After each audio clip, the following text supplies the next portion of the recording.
This is the Redeemer, a brand new combat-focused ship in Star Citizen. Today we're going to take a full tour of the ship, we're going to talk about the stats, and everything you need to know.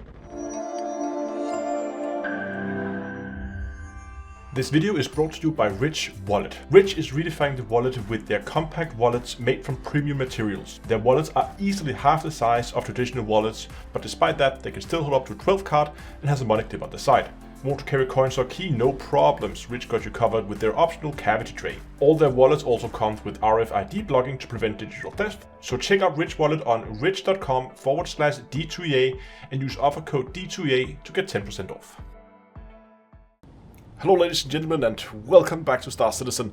Today we're going to take a look at the Redeemer. We're going to go through all the internal spaces, we're going to talk about the weapons, we're going to talk about all the modules, we're going to take it out for a spin, we're going to see how it handles, all that good stuff. We're going to start our tour here towards the rear of the ship. I'm currently at the rear ramp, which is your usual entry point into the vessel.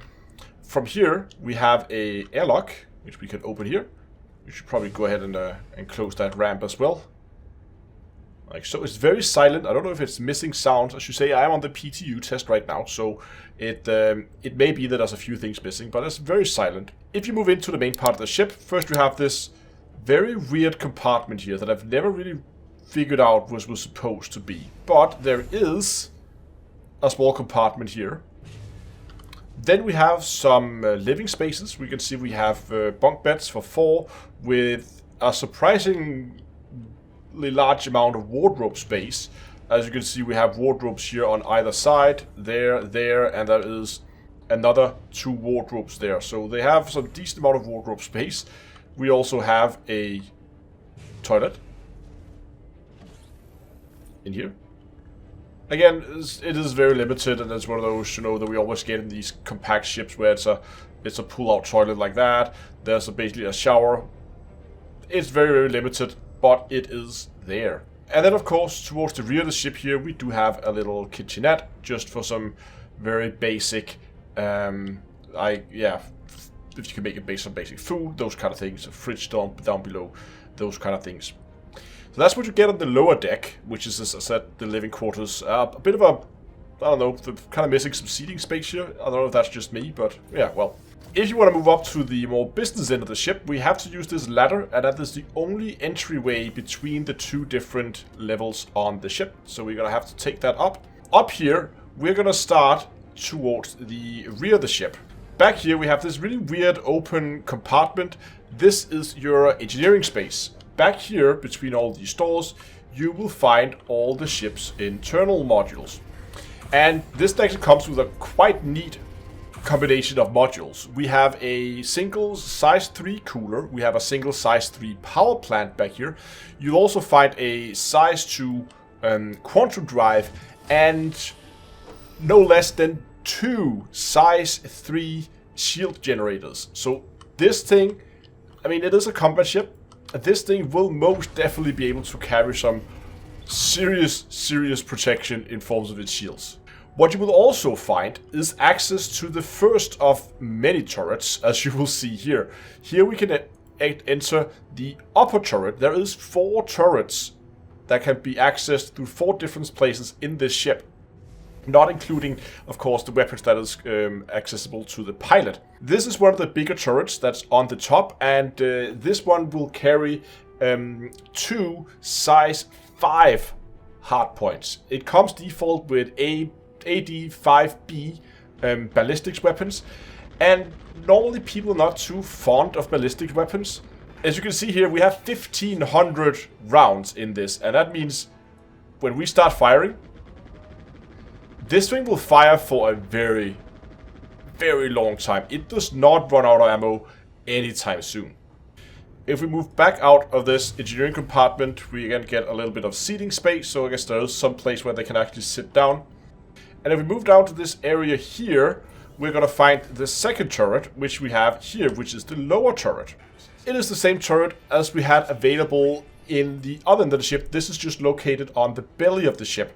This means that, again, we have a huge amount of firepower available in those size 5 hardpoints. That means in total there are 4 size 5 hardpoints on this At least they are in turrets. But that also means that they are not accessible from the pilot seat. One of the turrets is actually available from the pilot seat. That's the one you can see here right in front of us. We're going to go and take a look at this. But this turret here, for instance, is underneath the belly of the ship. And again, same deal with these ballistic repeaters. And it also carries an absolutely huge amount of ammo. So you can definitely keep this thing in the fight for a very long time. If we move further forward, we have 2 more remote control seats. These 2 seats control the smaller turrets at the rear and the smaller one we saw before at the front of the ship. Both of these turrets has 2 M5A cannons. These are size 3 weapons.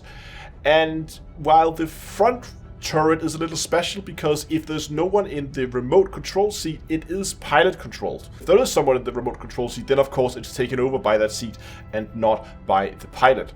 And this leaves us just with the pilot seat, of course, where the pilot itself can sit. And this is of course also where you will be controlling the ship from. And as we said, you have access to one of the turrets underneath the ship when you are in the pilot seat.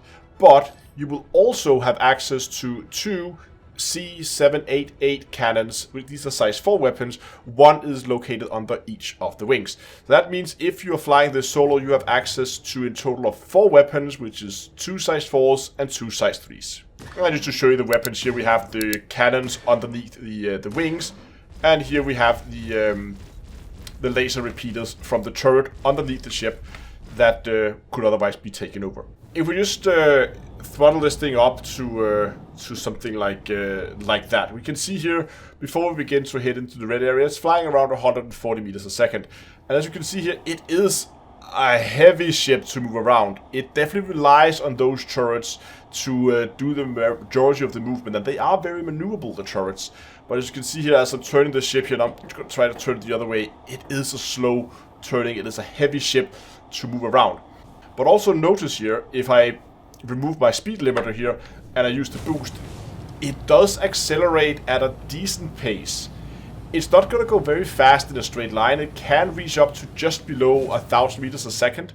And for a ship this size, I guess that's okay, but many of the smaller ships will definitely go a lot faster even in a straight line.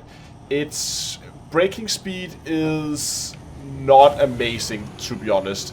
So you really do need to think about the way you fly it, as it is slow to brake, but it does accelerate forward at a decent pace. If you're looking to pick up Star Citizen yourself, then do remember that I have a referral code. If you use that code, you will get twice the starting money, and if you decide to buy a game pack before the end of this month, then you will also get a Argo Cargo as a small gift, a small bonus ship, so you get an extra starter ship apart from the one you get from the starter pack.